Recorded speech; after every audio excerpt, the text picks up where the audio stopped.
ദൈവഭക്തിയുള്ള ഒരു സ്ത്രീ, ദൈവഭക്തിയുള്ള ഒരു ഭാര്യ, ദൈവഭക്തിയുള്ള ഒരു അമ്മ ഒരു കുടുംബത്തിലുണ്ടെങ്കിൽ ആ കുടുംബത്തെ എത്ര പ്രശ്നങ്ങളുടെ കൊടുങ്കാറ്റ് ആ കുടുംബത്തിൽ അടിച്ചാലും, എന്തെല്ലാം തകർച്ചകളിലൂടെ ആ കുടുംബം കടന്നുപോയാലും, ഈ കുടുംബം ഇല്ലാതാകുമെന്ന് ആരെല്ലാം ആ കുടുംബത്തെ നോക്കി സംസാരിച്ചാലും പറഞ്ഞാലും, ആ കുടുംബത്തിന്റെ വേരറ്റു പോകുവാൻ, അടിത്തറ ഇളകി പോകുവാൻ പ്രാർത്ഥിക്കുന്ന ദൈവഭക്തിയുള്ള ഒരു ഭാര്യ അവിടെ ഉണ്ടെങ്കിൽ ആ കുടുംബത്തിന് നാശം സംഭവിക്കത്തില്ല.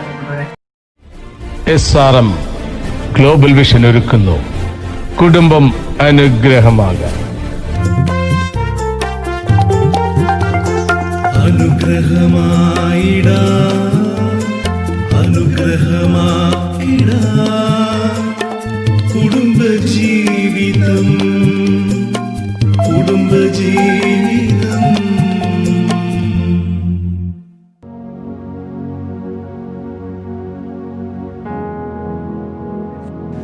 Praise the Lord. കുടുംബം അനുഗ്രഹമാകാൻ എന്നുള്ള ഈ ദൈവിക ശുശ്രൂഷയിലേക്ക് ഏവർക്കും യേശുക്രിസ്തുവിന്റെ നാമത്തിൽ സ്നേഹവന്ദനം. കുടുംബ ജീവിതത്തിന്റെ ദൈവിക പദ്ധതി പൂർത്തീകരിക്കുവാൻ ഒരു ഭാര്യയിലൂടെ എങ്ങനെ സാധിക്കും എന്ന് ദൈവവചനത്തിന്റെ വെളിച്ചത്തിൽ നമുക്കൊരല്പസമയം ധ്യാനിക്കാം. പ്രിയപ്പെട്ടവരെ, ഒരിക്കല് ബലിപീഠത്തെയും വിശുദ്ധ ഗ്രന്ഥത്തെയും സാക്ഷി നിർത്തി ദൈവത്തിന്റെ പ്രതിപുരുഷനായ വൈദികന്റെ അനുഗ്രഹത്തിലൂടെ വിവാഹം എന്ന കൂദാശയിലേക്ക് മാതാപിതാക്കളുടെ അനുഗ്രഹത്തിലൂടെ ഒരു ദമ്പതികൾ പ്രവേശിക്കുമ്പോൾ അവിടെ നിറഞ്ഞു നിൽക്കുന്ന ദൈവത്തിന്റെ സാന്നിധ്യം ആ ദമ്പതികളുടെ ദാമ്പത്യ ബന്ധത്തിന് ചുറ്റും സ്നേഹത്തിന്റെ ഒരു സംരക്ഷണ വലയം കെട്ടി അവരെ അനുഗ്രഹിച്ചാണ് കുടുംബജീവിതത്തിനായിട്ട് ഈ ഭൂമിയിലേക്ക് അയക്കുന്നത്. ദൈവം ഇങ്ങനെ സ്നേഹത്തോടെ തീർക്കുന്ന ഈ സംരക്ഷണ വലയത്തെ അറിഞ്ഞോ അറിയാതെയോ നമ്മളുടെ ഏതെങ്കിലും തരത്തിലുള്ള പ്രവൃത്തി കൊണ്ട് നാം തകർക്കുവാൻ കൂട്ടുനിൽക്കുകയോ ചെയ്യുകയാണെങ്കിൽ തിന്മയുടെ വലിയ സ്വാധീന ശക്തി നമ്മുടെ ഈ കുടുംബ ബന്ധത്തിന്റെ ദാമ്പത്യ ബന്ധത്തിന്റെ സ്നേഹവലയത്തിലേക്ക് കടന്നു വരികയും കുടുംബജീവിതത്തെ തകർത്തെറിയുകയും ചെയ്യും. ഇങ്ങനെയുള്ള തിന്മയുടെ ദുരാത്മ ശക്തികളെ, കുടുംബജീവിതത്തെ തകർക്കുന്ന തിന്മയുടെ ശക്തികളെ തിരിച്ചറിയുവാനും ദൈവത്തിന്റെ കർത്താവിന്റെ കണ്ണുകളിലൂടെ ദാമ്പത്യത്തെ നോക്കിക്കണ്ടുകൊണ്ട് കുടുംബജീവിതത്തെ ഒരു അനുഗ്രഹമാക്കുവാനുമാണ് ഓരോ ക്രിസ്തീയ ഭാര്യമാരെയും ദൈവം വിളിച്ചിരിക്കുന്നത്. പ്രിയപ്പെട്ടവരെ, ദൈവം അങ്ങനെ വിളിച്ചിരിക്കുന്ന ഭാര്യമാരുടെ ആ കടമകൾ എന്തൊക്കെയാണെന്ന് വചനത്തിന്റെ വെളിച്ചത്തിൽ നമുക്ക് ഒരല്പസമയം ധ്യാനിക്കാം. ഒന്നാമതായി, എല്ലാ ഭാര്യമാരിൽ നിന്നും, ആത്മീയ ദമ്പതികളിൽ നിന്ന്, അതായത് ക്രിസ്തീയ കുടുംബ ജീവിതത്തിലേക്ക് പ്രവേശിച്ചിരിക്കുന്ന എല്ലാ ഭാര്യമാരിൽ നിന്നും ദൈവം ആഗ്രഹിക്കുന്ന ഒന്നാമത്തെ കൃപയാണ് വിധേയത്വം എന്ന് പറയുന്നത്.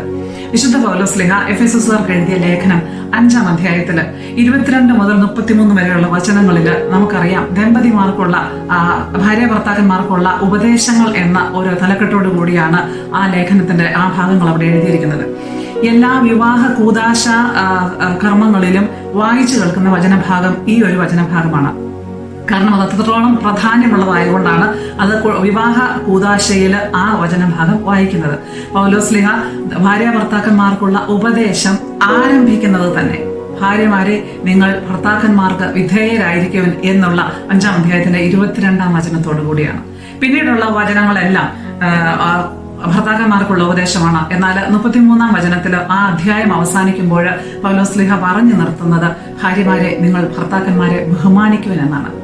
പ്രിയപ്പെട്ടവരെ, ഇന്ന് പുതിയ തലമുറയുടെ മുമ്പിൽ വെച്ച് ഇങ്ങനെയൊക്കെ ഈ ഒരു വചനഭാഗം പറയുമ്പോൾ, അല്ലെങ്കിൽ ഇതിനെപ്പറ്റി സംസാരിക്കുമ്പോൾ പലരും നെറ്റിച്ചുള്ളിക്കൊണ്ട് പറയുന്ന, ഞാൻ എൻ്റെ ഒരു അനുഭവത്തിൽ നിന്ന് പല സഹോദരിമാരോട് പല പെൺകുട്ടികളും പറഞ്ഞു കേട്ട ഒരു കാര്യമാണ്, ഈ വിധേയത്വം ബഹുമാനം എന്നൊക്കെ പറയുന്നത് പഴയ കാലത്ത് ഉണ്ടായിരുന്ന ഒരു കാര്യമാണ്.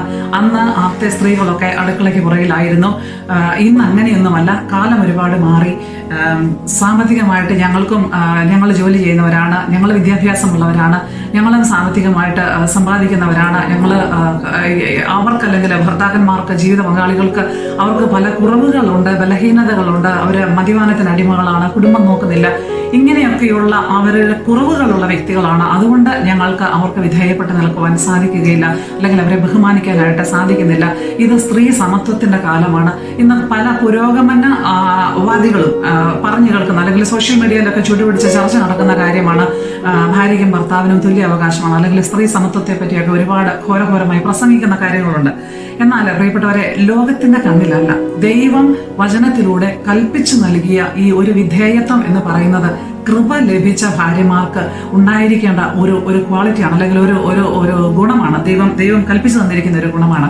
അതുകൊണ്ട് തന്നെ നമുക്കറിയാം ഒരു ഉത്തമയായ ഭാര്യ ആരായിരിക്കണമെന്ന് പ്രഭാഷകന്റെ പുസ്തകം 26-ാം അധ്യായത്തിൽ വളരെ ഡീറ്റെയിൽ ആയിട്ട് 1 മുതൽ 26 വരെയുള്ള വചനങ്ങളിൽ വളരെ വിശദമായിട്ട് പറയുന്നുണ്ട്.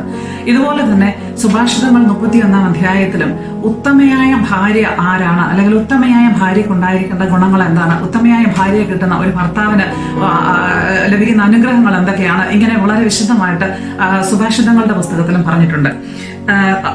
പ്രഭാഷകന്റെ പുസ്തകം 26-ാം അധ്യായം 26-ാം വചനം ഇങ്ങനെ പറയുന്നു: ഭർത്താവിനെ ബഹുമാനിക്കുന്ന ഭാര്യയെ സകലരും വിവേകവതിയായി കരുതും.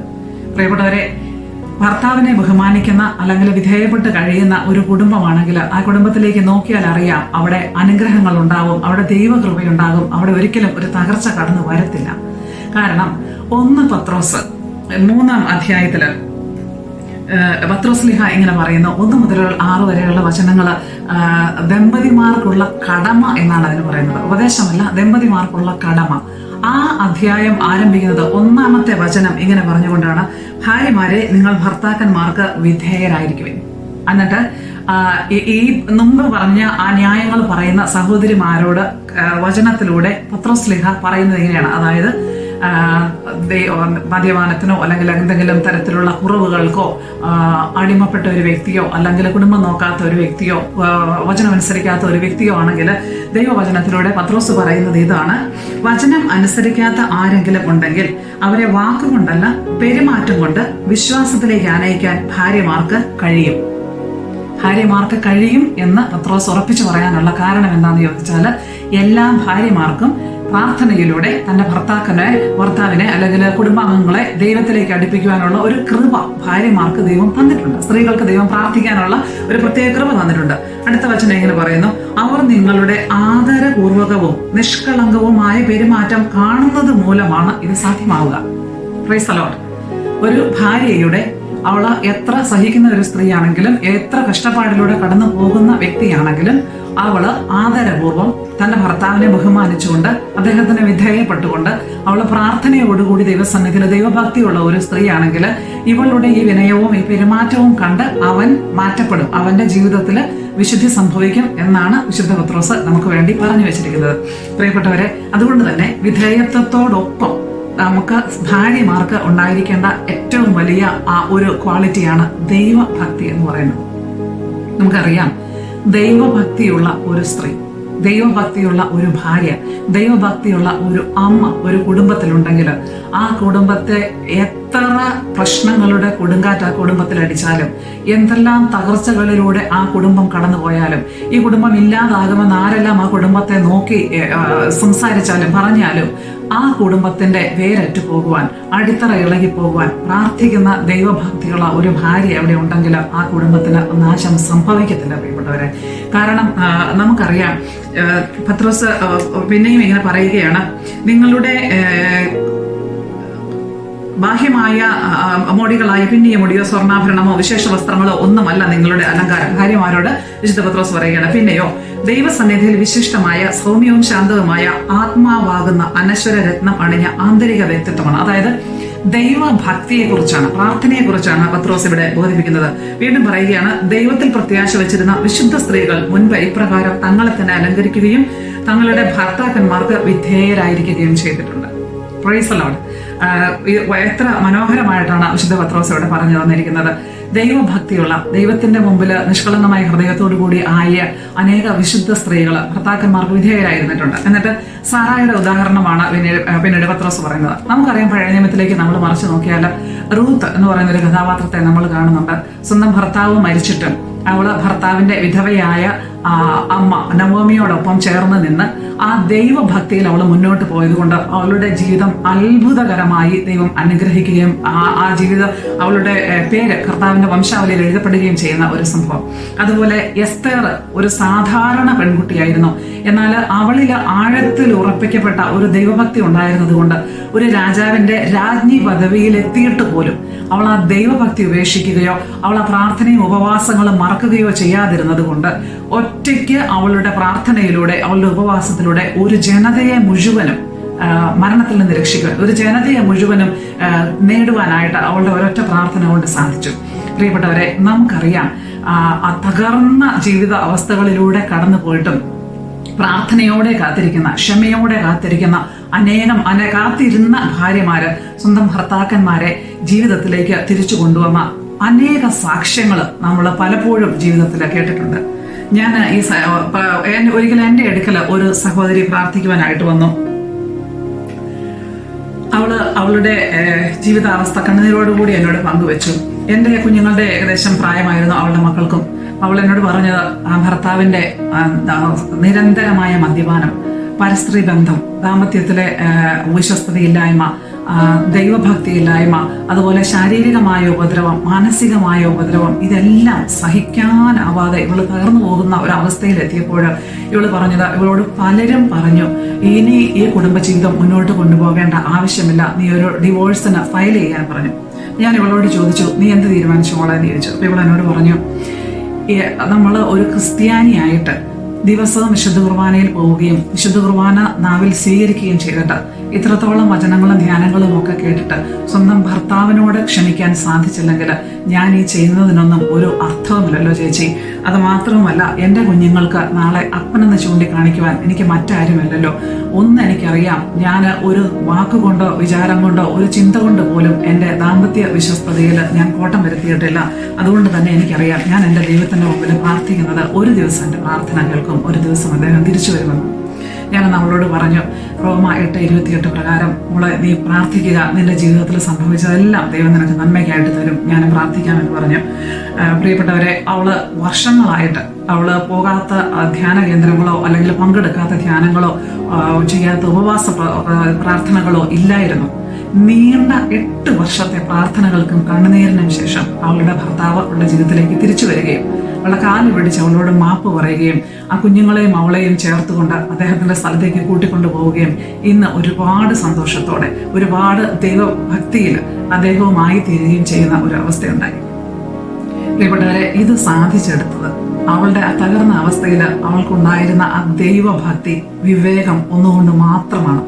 അതുകൊണ്ട് നമുക്ക് ദൈവത്തോട് എത്ര തകർന്ന അവസ്ഥയിലിരിക്കുന്ന വ്യക്തിയാണെങ്കിലും ഡിവോഴ്സ് ഒരിക്കലും, ഒരു ഭാര്യമാർക്കും ഡിവോഴ്സ് ഒരിക്കലും ഒരു പരിഹാരമല്ല. നമുക്ക് ദൈവം വെച്ചിരിക്കുന്നത് സങ്കീർത്തനങ്ങളോട് ചേർന്ന് നിന്ന് പ്രാർത്ഥിക്കുവാനുള്ള ഒരു കൃപയാണ് നമുക്ക് ലഭിക്കേണ്ടത്. സങ്കീർത്തനം 23:1 ഇങ്ങനെ പറയുന്നു, കർത്താവ് എൻ്റെ ഇടയനാണ്, എനിക്കൊന്നിനും കുറവുണ്ടാവുകയില്ല. നമ്മളുടെ ഈ ഭൗതികമായ മേഖലകളിൽ നമ്മൾ മറ്റുള്ളവരുടെ കണ്ണിലൊക്കെ നോക്കുമ്പോഴും നമ്മുടെ തന്നെ ജീവിതത്തിന്റെ അവസ്ഥകളും ഒരു കുറവുകളുള്ള അവസ്ഥയിൽ അല്ലെങ്കിൽ ഒരു വിഷമത്തിലൂടെ ഒരു സങ്കടത്തിലൂടെ നമ്മൾ കടന്നു പോകുമ്പോഴും പ്രിയപ്പെട്ടവരെ, വിശ്വാസം, ദൈവഭക്തി എന്ന് പറയുന്ന ആ ഒരു കൃപ നമ്മളിൽ ഉണ്ടെങ്കിൽ നമുക്ക് ദൈവത്തെ നോക്കിയിട്ട് പറയാൻ പറ്റും, കർത്താവാണ് എൻ്റെ ഇടയൻ, ഞാൻ എൻ്റെ കർത്താവിലാണ് ആശ്രയിക്കുന്നത്. ഇങ്ങനെ പറയാൻ സാധിക്കുന്ന ഒരു ഭാര്യയ്ക്ക് അവളുടെ കുടുംബത്തിന് വേണ്ടി ദൈവം വച്ചിരിക്കുന്ന അനുഗ്രഹം സങ്കീർത്തനം 23:6 അതായത് അവിടുത്തെ നന്മയും കരുണയും ജീവിതകാലം മുഴുവനും, കുറച്ചു നാളത്തേക്കല്ല, ജീവിതകാലം മുഴുവനും അവരുടെ ജീവിതത്തെ പിന്തുടരും. Praise the Lord. പ്രിയപ്പെട്ടവരെ, ഇങ്ങനെയുള്ള ഒരു കൃപ ലഭിക്കാൻ വേണ്ടിയാണ് നമ്മൾ പ്രാർത്ഥിക്കേണ്ടത്. മൂന്നാമതായിട്ട് വിധേയത്വവും ബഹുമാനവും നമ്മൾ ഒന്നാമതായിട്ട് പറഞ്ഞു. രണ്ടാമത് ദൈവഭക്തി ഒരു ഭാര്യയ്ക്ക് ഉണ്ടായിരിക്കേണ്ട ഏറ്റവും വലിയ ആവശ്യം. ഇല്ലെന്നുണ്ടെങ്കിൽ ഡിവോഴ്സിന്റെ രൂപത്തിൽ സാത്താൻ ചിന്തകൾ കടന്നു വരികയും ആ കുടുംബം താറുമാറാകപ്പെടുകയും ചെയ്യും. മൂന്നാമതായിട്ട് എല്ലാ ദമ്പതികൾക്കും കുടുംബ ജീവിതത്തിലേക്ക് വിളിക്കപ്പെട്ട ഒരു വ്യക്തിയാണോ, ഒരു മകളാണോ, ഒരു ഭാര്യയാണോ നീ, ദൈവം നിന്നിൽ നിന്ന് ഏറ്റവും അധികമായിട്ട് ആവശ്യപ്പെടുന്ന ഒരു കൃപയാണ് ദാമ്പത്യ വിശ്വസ്തത. പ്രിയപ്പെട്ടവരെ, മറ്റൊരു വാക്കിൽ പറഞ്ഞാൽ ദൈവം ഏറ്റവും അധികം വെറുക്കുന്ന തിന്മയാണ് ദാമ്പത്യ അവിശ്വസ്തത. ഇന്ന് നമുക്കറിയാം, ഇന്നത്തെ ഈ ദിവസങ്ങളിൽ ലോകത്ത് ഇതിനു മുമ്പ് ഒരിക്കലും കേട്ടിട്ടില്ലാത്ത തരത്തിലുള്ള വാർത്തകളാണ് നമ്മൾ ഇന്ന് ഓരോ ദിവസവും കേൾക്കുന്നത്.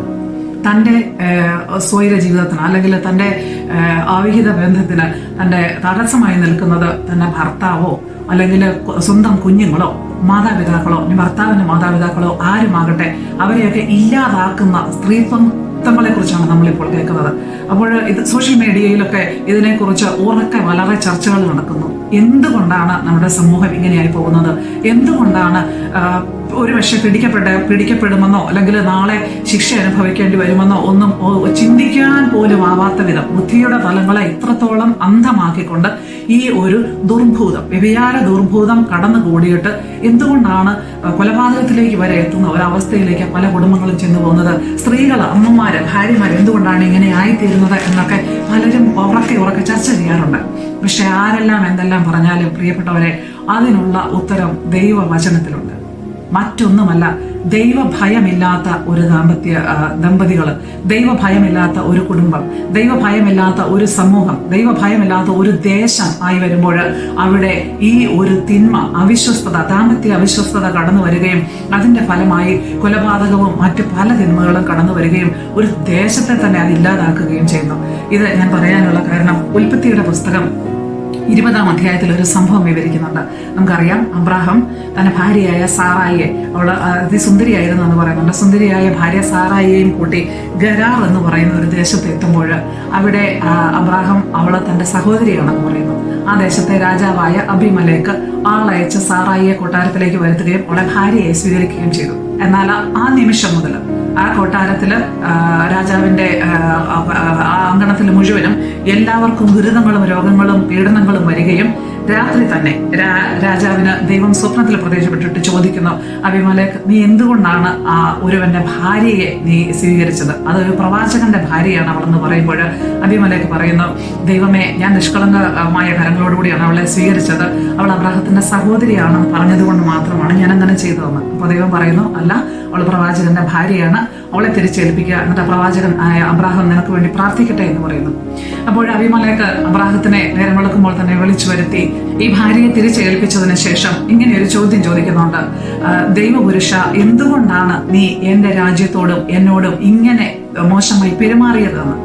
അതിന് അബ്രാഹാം പറയുന്ന ഒരു മറുപടിയുണ്ട്. ഉൽപ്പത്തിയുടെ പുസ്തകം 20-ാം അധ്യായം 11-ാം വാക്യം, ഇത് ദൈവഭയം തീരെ ഇല്ലാത്ത നാടാണെന്നും എന്റെ ഭാര്യയെ പ്രതി അവരെന്നെ കൊന്നുകളയുമെന്നും ഞാൻ വിചാരിച്ചു.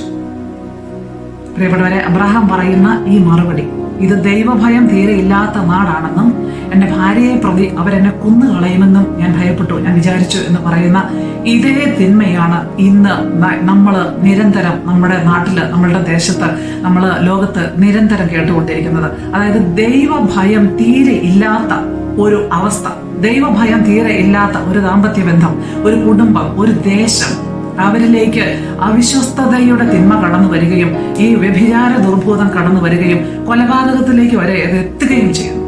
മലാക്കിയുടെ പുസ്തകം 2-ാം അധ്യായത്തില് 13 മുതൽ 16 വരെയുള്ള തിരുവചനങ്ങൾ ഇതിന് നമുക്ക് ഏറ്റവും വലിയൊരു തെളിവാണ്. അവിടെ കർത്താവ് ഇങ്ങനെ പറയുന്നു, നിങ്ങളുടെ ബലികളും കാഴ്ചകളും ഞാൻ സ്വീകരിക്കത്തില്ല. നിങ്ങൾ തേങ്ങിക്കരഞ്ഞ് കണ്ണുനീര് കൊണ്ട് ബലിപീഠം കഴുകിയാലും നിന്റെ പ്രാർത്ഥനയ്ക്ക് ഞാൻ മുഖം തിരിക്കും. അതിന് ദൈവം കാരണമായി പറയുന്നത് ഇതാണ്, നിന്റെ യൗവനത്തില് നിനക്ക് ഞാൻ ജീവിത പങ്കാളിയായി തന്ന നിന്റെ ഭാര്യയോട് നീ കാണിച്ച അവിശ്വസ്തതയ്ക്ക്, നിന്റെ ആ ദാമ്പത്യ ബന്ധത്തിന് ഞാൻ അന്ന് സാക്ഷിയായിരുന്നു. അതുകൊണ്ട് നീ ഇന്ന് കാണിച്ച ആ അവിശ്വസ്തതയ്ക്ക് പ്രതിഫലമായിട്ടാണ് നിന്റെ പ്രാർത്ഥനയ്ക്ക് ഞാൻ മുഖം തിരിക്കുന്നതെന്ന്.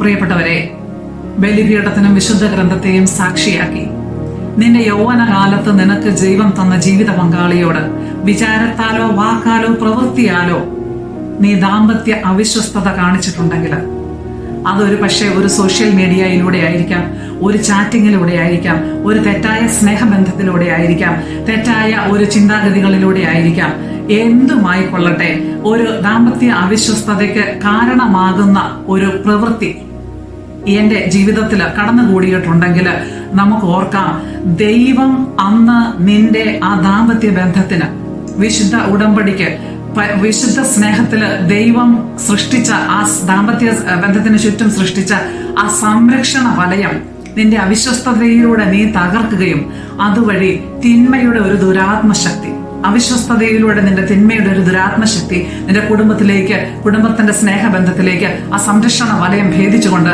കടന്നു വരികയും ചെയ്തിരിക്കുകയാണ്. ഈ ഒരു തിന്മ നിന്റെ കുടുംബ ജീവിതത്തിന്റെ ആ ബന്ധത്തെ, ആ കെട്ടുറപ്പിനെ കാർന്നു തിന്ന് അതിനെ തകർക്കുകയും തകർത്തെറിയുകയും ചെയ്യും. പ്രിയപ്പെട്ടവരെ, അതുകൊണ്ട് ദൈവസന്നിധിയില് നമുക്ക് ദൈവം കൽപ്പിച്ച വിധേയത്വമുള്ള, ബഹുമാനമുള്ള, സ്നേഹമുള്ള, ദൈവം നിഷ്കളങ്കമായ ഹൃദയമുള്ള, ദൈവഭക്തിയുള്ള ഭാര്യമാരായിരിക്കുവാൻ ഒരു കൃപ തരണമേ എന്ന് നമുക്ക് പ്രാർത്ഥിക്കാം. അതോടൊപ്പം തന്നെ ദൈവഭയമുള്ള ദമ്പതികളാക്കി ഞങ്ങളെ മാറ്റണമേ എന്ന് ഓരോരുത്തരും തങ്ങളുടെ ജീവിതത്തെയും തങ്ങളുടെ മക്കളുടെ ജീവിതത്തെയും നോക്കിക്കൊണ്ട് നമുക്ക് പ്രാർത്ഥിക്കാം. അതല്ല എന്നുണ്ടെങ്കിൽ പ്രിയപ്പെട്ടവരെ, അഹങ്കാരത്തിലൂടെ അല്ലെങ്കിൽ ദൈവഭക്തി ഇല്ലാത്ത ഒരവസ്ഥയിലൂടെ, ഡിവോഴ്സിന്റെ രൂപത്തില്, അതല്ലെന്നുണ്ടെങ്കിൽ അവിശ്വസ്തതയുടെ രൂപത്തില് ദൈവം കെട്ടിയിരിക്കുന്ന ഈ സംരക്ഷണത്തിന്റെ വിശുദ്ധമായ സംരക്ഷണ വലയത്തെ ഭേദിച്ചുകൊണ്ട് തിന്മയുടെ ദുരാത്മാക്കൾക്ക് കടന്നു വരുവാൻ നാം തന്നെ അവസരങ്ങൾ ഒരുക്കി കൊടുക്കും. അപ്പോൾ നമുക്ക് നഷ്ടപ്പെട്ടു പോകുന്നത് ദൈവം ചേർത്ത് വെച്ച നമ്മളുടെ ആ സ്നേഹബന്ധം, ആ കുടുംബ ബന്ധമായിരിക്കും. അതുകൊണ്ട് പ്രിയപ്പെട്ടവരെ, നമുക്ക് ദൈവത്തോട് പ്രാർത്ഥിക്കാം. സ്നേഹവും വിധേയത്വവും വിശ്വസ്തതയും എല്ലാറ്റിലും ഉപരി ദൈവഭക്തിയും ദൈവഭയവും നിറഞ്ഞു നിൽക്കുന്ന ഒരു കുടുംബ ജീവിതം ഞങ്ങൾക്ക് നൽകണമേ. ദൈവഭയമുള്ള കുടുംബങ്ങളാക്കി ഞങ്ങളുടെ കുടുംബങ്ങളെ മാറ്റണമേ. എത്ര തകർന്ന അവസ്ഥയിലും എത്ര ബലഹീനനായ ഒരു ജീവിത പങ്കാളിയോടുകൂടിയാണ് ഞാൻ ജീവിക്കുന്നതെങ്കിലും സങ്കീർത്തകനോട് ചേർന്ന് നിന്ന് കർത്താവാണ് എൻ്റെ ഇടയൻ, എനിക്കൊന്നിനും കുറവുണ്ടാവുകയില്ല എന്ന് പറയുവാനുള്ള ഒരു ദൈവഭക്തി എനിക്ക് നൽകണമേ. പ്രിയപ്പെട്ടവരെ, അവസാനമായി നമുക്ക് ഓർക്കാം, എഫെസസുകാർക്ക് എഴുതിയ ലേഖനം 6-ാം അധ്യായത്തില് 10 മുതൽ 16 വരെയുള്ള വചനങ്ങളിൽ ഒരു ആത്മീയ യുദ്ധത്തെ പറ്റി പറയുന്നുണ്ട്. ദൈവം നമ്മളെ ഓർമ്മിപ്പിക്കുന്നു, നമ്മളുടെ യുദ്ധം മാംസത്തിനും രക്തത്തിനും എതിരായിട്ടല്ല, പ്രത്യേക അന്ധകാര ശക്തികൾക്കെതിരായിട്ടാണ്. അതുകൊണ്ട് തന്നെ ഒരു കുറവുള്ള ഒരു ഭർത്താവാണെങ്കിൽ, അല്ലെങ്കിൽ ഒരു കുറവുകളുള്ള മക്കളാണെങ്കിൽ, നല്ല ഒരു ഭാര്യ, നല്ലൊരു അമ്മ, ദൈവം ആഗ്രഹിക്കുന്ന ഒരു ഭാര്യ, ഒരു അമ്മയാണെങ്കിൽ നമുക്ക് ദൈവസന്നിധിയിൽ ദൈവഭക്തിയോടുകൂടി പ്രാർത്ഥനയോടുകൂടി സങ്കീർത്തകനോട് ചേർന്ന് നമ്മളുടെ ഭർത്താവിനെയും നമ്മളുടെ കുഞ്ഞുങ്ങളെയും ചേർത്ത് പിടിച്ചുകൊണ്ട് നമുക്ക് പറയാം, അവിടുത്തെ നന്മയും കരുണയും ജീവിതകാലം മുഴുവനും എന്നെ അനുഗമിക്കും. പ്രിയപ്പെട്ടവരെ, ഈ ഒരു കൃപ, ഈ ഒരു അനുഗ്രഹം നമ്മുടെ ജീവിതത്തിലേക്ക് കടന്നു വരുവാൻ, അങ്ങനെ കുടുംബ ജീവിതം ഒരു അനുഗ്രഹമാക്കി തീർക്കുവാൻ, ദൈവം വിളിച്ച ആ ഭാര്യയ്ക്ക് നൽകിയ ആ വിളിക്കൊത്ത് ജീവിക്കുവാൻ ദൈവം ഓരോരുത്തർക്കും കൃപ നൽകട്ടെ. ദൈവം നമ്മളുടെ കുടുംബങ്ങളെ അനുഗ്രഹിക്കട്ടെ. അങ്ങനെ അനുഗ്രഹിക്കപ്പെട്ട ഒരു കുടുംബമാകുവാൻ ദൈവം നമ്മളെ ഓരോരുത്തരെയും അനുഗ്രഹിക്കട്ടെ എന്ന് പ്രാർത്ഥിക്കുന്നു. പിതാവിന്റെയും പുത്രന്റെയും പരിശുദ്ധാത്മാവിന്റെയും നാമത്തിൽ ദൈവം ഓരോ കുടുംബങ്ങളെയും അനുഗ്രഹിക്കട്ടെ. ആമേൻ.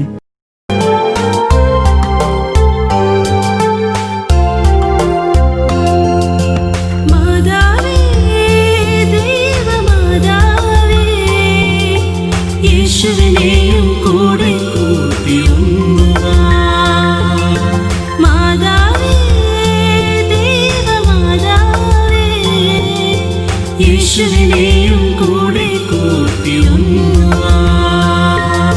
ശൂന്യമാമി കൽവരണികൾ കാത്തു നിൽക്കുന്നു, സ്നേഹത്തിന്റെ വീര്യം നിറയാൻ നോക്കി നിൽക്കുന്നു. ശൂന്യമാമി കൽവരണികൾ കാത്തു നിൽക്കുന്നു, സ്നേഹത്തിന്റെ വീര്യം നിറയാൻ നോക്കി നിൽക്കുന്നു.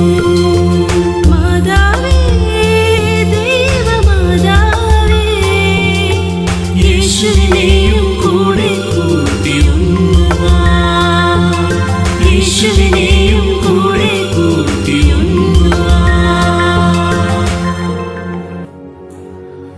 പരിശുദ്ധ പരമദിവ്യകാരുണ്യത്തിന് എന്നേരവും ആരാധനയും സ്തുതിയും ഘോഷവും ഉണ്ടായിരിക്കട്ടെ. പരിശുദ്ധ പരമദിവ്യകാരുണ്യത്തിന് എന്നേരവും ആരാധനയും സ്തുതിയും ഘോഷവും ഉണ്ടായിരിക്കട്ടെ. പരിശുദ്ധ പരമദിവ്യകാരുണ്യത്തിന് എന്നേരവും ആരാധനയും സ്തുതിയും പുകഴ്ചയും ഉണ്ടായിരിക്കട്ടെ. സ്നേഹമുള്ളവരെ, ഇന്നത്തെ ശുശ്രൂഷയിൽ നാം കേൾക്കുകയുണ്ടായി ഭാര്യയെ പറ്റി. ലൂക്കായുടെ സുവിശേഷം 1-ാം അധ്യായം 48-ാം വാക്യത്തിനാൽ പ്രകാരം വായിക്കുന്നു, അവിടുന്ന് തന്റെ ദാസിയുടെ താഴ്മയെ കടാക്ഷിച്ചു, ഇപ്പോൾ മുതൽ സകല തലമുറകളും എന്നെ ഭാഗ്യവതി എന്ന് പ്രകീർത്തിക്കും. മറിയത്തിന്റെ സ്തോത്രഗീതമാണ്. ഒരു സ്ത്രീയിൽ ദൈവം പ്രസാദിക്കണമെങ്കിൽ അവൾ ദാസിയുടെ രൂപം കൊണ്ട് താഴ്മയിൽ, വിനയത്തിൽ, എളിമയിലൊക്കെ ജീവിക്കണം. പരിശുദ്ധ കന്യകാമറിയം ആ താഴ്മയെ പുൽകിയത് കൊണ്ടാണ് ദൈവം അവളിൽ പ്രസാദിച്ചത്. ഒരു അമ്മ, ഒരു കുടുംബത്തിലെ ഒരു സ്ത്രീ എളിമയിലുള്ള തന്റെ സംഭാഷണം, വിനയത്തോടുള്ള തന്റെ പെരുമാറ്റം, ഇതെല്ലാം രക്ഷകനെ കുടുംബത്തിലേക്ക് കൊണ്ടുവരികയാണ് ചെയ്യുന്നത്. പരിശുദ്ധ കന്യകാമറിയം ഈ താഴ്മയോടുകൂടി അതേ എന്ന് ദൈവ തിരുഹിതത്തിന് പറഞ്ഞ് ഉത്തരം നൽകിയപ്പോൾ ഇപ്രകാരമുള്ള മനോഭാവമുള്ള സ്ത്രീകൾ കുടുംബങ്ങളിൽ രക്ഷകനെയാണ് കൊണ്ടുവരുന്നത്, ക്രിസ്തുനാഥനെയാണ് കൊണ്ടുവരുന്നു. അങ്ങനെ ആ കുടുംബം അനുഗ്രഹമുള്ളതായി മാറുന്നു. നമുക്ക് ആത്മാർത്ഥമായിട്ട് പ്രാർത്ഥിക്കാം. നമ്മുടെ കുടുംബത്തിലെ എല്ലാ സ്ത്രീകളെയും, നമ്മുടെ അമ്മമാരെയും ഭാര്യമാർ, അതുപോലെ തന്നെ മക്കൾ, എല്ലാ സ്ത്രീകളെയും സമർപ്പിച്ചുകൊണ്ട് പ്രാർത്ഥിക്കാം. തിരുവോസിനാഥന്റെ ആ വലിയ അനുഗ്രഹം അവർക്ക് വേണ്ടി യാചിക്കുകയും ചെയ്യാം. നമ്മുടെ കർത്താവായ യേശുക്രിസ്തുവിന്റെ കൃപയും പിതാവായ ദൈവത്തിന്റെ സ്നേഹവും പരിശുദ്ധാത്മാവിന്റെ സഹവാസവും നിങ്ങളോട് എപ്പോഴും ഉണ്ടായിരിക്കട്ടെ, ഇപ്പോഴും എപ്പോഴും എന്നേക്കും. ആമേൻ.